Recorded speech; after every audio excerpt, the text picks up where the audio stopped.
Tu vois le moment où t'es crevé, tu rentres de formation, mais en fait t'es content d'aller dans la nature? Bah là c'est un peu ça, je me demande est-ce que je vais monter en haut de cet arbre? Et la réponse, bah c'est oui. C'est sûr que j'avais pas prévu, vous avez vu ma tenue. D'ailleurs, j'ai un super t-shirt abertisme, si vous le voulez, c'est sur la boutique de cfn.eu.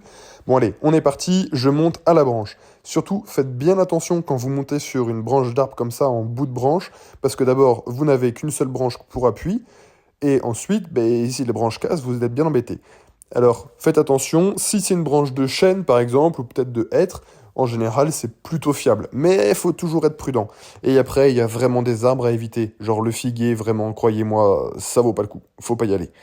Allez, je continue à monter. D'abord, j'étais en pince avec mes pieds, puis là, je suis passé en cochon pendu et je bascule sur la branche en haut. Bon, je sais pas si vous avez vu les petits réels sur l'équilibre, mais là, ce matin, j'étais pas trop en forme au niveau équilibre.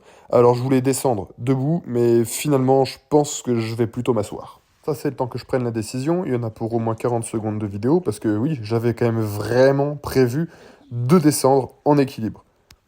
Allez, bon, c'est bon, j'y vais, je m'assois sur la branche délicatement, en toute sécurité, on y va doucement, c'est quelque chose que j'ai quand même l'habitude de faire, donc normalement c'est ok, et on va y aller assis pour cette fois.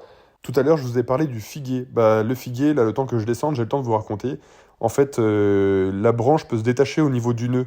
Et donc un jour que je faisais des balancés de branche en branche, ben, le nœud s'est détaché et je suis tombé sur un muret directement sur le dos. Et là, je dis vraiment merci Georges et merci la quadrupédie parce que c'est vraiment elle qui m'a sauvé.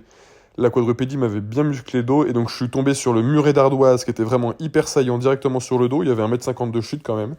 Et bon, ça m'a coupé le souffle pendant une demi-heure, mais finalement après j'avais zéro séquelle à part une bonne grosse égratignure. Allez, on arrive sur la transition. Je vais essayer de faire ça assez proprement, mais bon, peut dire que c'est pas non plus mon meilleur. Et on va venir basculer en arrière tranquillement le corps. Bon Arthur, tu prends ta décision quand là. Et pendant que je descends, j'en profite pour vous rappeler que c'est quand même vachement important d'avoir une bonne parade. Parce que bon, là ça va, j'ai l'habitude, etc.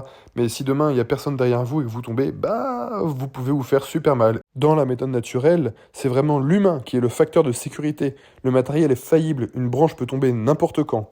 Et pensez donc bien à la parade. Et en deux, pensez que la parade soit vraiment un réflexe absolu. La personne avec vous doit toujours faire la parade.